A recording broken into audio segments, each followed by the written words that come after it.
राधे राधे महाराज जी मुझे ऐसा लगता है कि मैं सब तरह से सब प्रकार से हार चुका हूँ। सब प्रकार के अवगुण मेरे में है। मैं कुछ भी कर लूँ इस माया को रोक नहीं पाऊंगा। मेरे में किसी भी प्रकार का बल नहीं। जैसी आपकी बात है वैसी सबकी बात है। माया के प्रवाह को कोई रोक नहीं पाता। अगर रोक पाता है तो जिसकी माया है वही रोक पाता है। माया किसकी है? भगवान की है। भगवान को मायापति कहा गया। तो हम क्या करें? भगवान का सहारा लें, भगवान का भरोसा करें और नाम जब शुरू करें। और गंदे आचरणों को तो त्याग करना ही चाहिए और उसके लिए उत्साह बनाना चाहिए, कसम खानी चाहिए, दृढ़ता पूर्वक नियम लेना चाहिए कि हमारे खान पान में शास्त्र विरुद्ध खान पान ना हो और भगवान का भरोसा दृढ़ हो, भगवान का नाम जप हो तो माया दूर भाग जाएगी। ऐसे कोई समर्थ नहीं माया से पार होने में।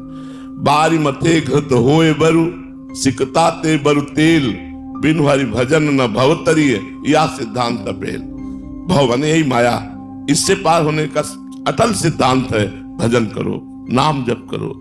चाहे पानी मथने से घी निकल आवे, बालू पेरने से तेल निकल आवे, मतलब असंभव भी संभव हो जाए, लेकिन बिना भगवान का भजन किए कोई इस माया से पार नहीं जा सकता। तो भजन करो बच्चा, एक काउंटर ले लो और उसमें राधा नाम जपो। 10,000 20,000 ऐसे रोज बढ़ाओ नाम, फिर देखो तुम्हारे अंदर ही उत्साह आ जाएगा कि तुम जीत जाओगे। तो माया को जीत जाओगे। माया को नाम जिताएगा, भगवान जिताएंगे। हम में सामर्थ्य नहीं है, हम सब ऐसे ही हैं। वो भगवान की कृपा संभाले हुए है, नहीं तो हम सब ऐसे गिरे हुए हैं। इतनी फिसलन है कि गिरे बिना कोई रह नहीं सकता। अगर भगवान न बचावे तो हम चल ही न पावे इस मार्ग में। इसलिए उन्हीं का बल, उन्हीं की कृपा, क्योंकि उनकी बहुत विचित्र माया है। तो नाम जप करो और भगवान के आश्रय रहो। हेमंत व्यास जी जयपुर से।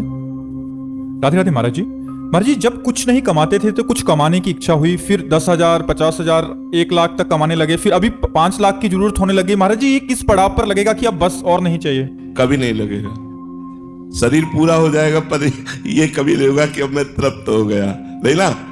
आपकी ये बात नहीं है, जो आपने अपना अनुभव बताया ये प्रायः सबकी बात है, सबकी बात है। इसकी कहीं तृप्ति हो सकती है?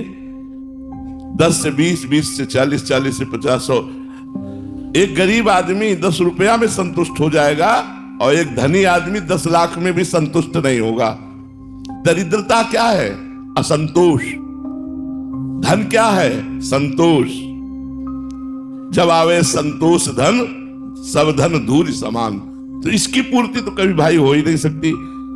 जब 5 लाख मिल जाएंगे तो 10 लाख की जरूरत होगी, 10 लाख मिल जाएंगे तो 15 का अभाव हो जाएगा, जब 15 की पूर्ति होगी तो 20। ऐसे ऐसे जीवन निकल जाएगा। कभी ये नहीं हो सकता कि नाथ अब कछु नाथ न चाहिए मोरे, दीन दयाल अनुग्रह तोरे। अब हो गया प्रभु, अब मुझे कुछ नहीं चाहिए। तो तभी होगा जब भगवान मिलेंगे। ये यात्रा तभी पूरी होगी जब भगवान मिलेंगे। रुपया से, पद से, संसार के भोगों से ये यात्रा पूरी होने वाली नहीं। ये तो मांग बढ़ती चली जाएगी। इसको भोगे, फिर इसको भोगे, फिर ये हो जाए, फिर ये हो जाए।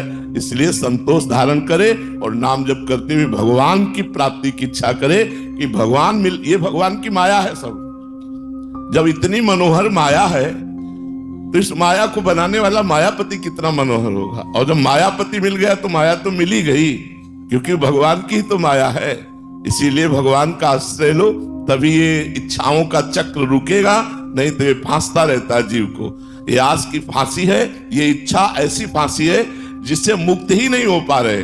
मांग पे मांग, मांग पे मांग इसकी होती रहती। ये भोग, ये भोग, उसको वो दे दो, फिर उसके बाद फिर वो तैयार। कभी शांत ही नहीं होती, ये कभी तृप्त ही नहीं होती। तृष्णा डाइन की तरह हमारे पीछे लगी हुई है।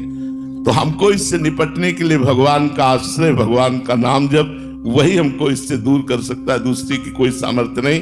ये इच्छाएं बढ़ती ही चली जाएंगी।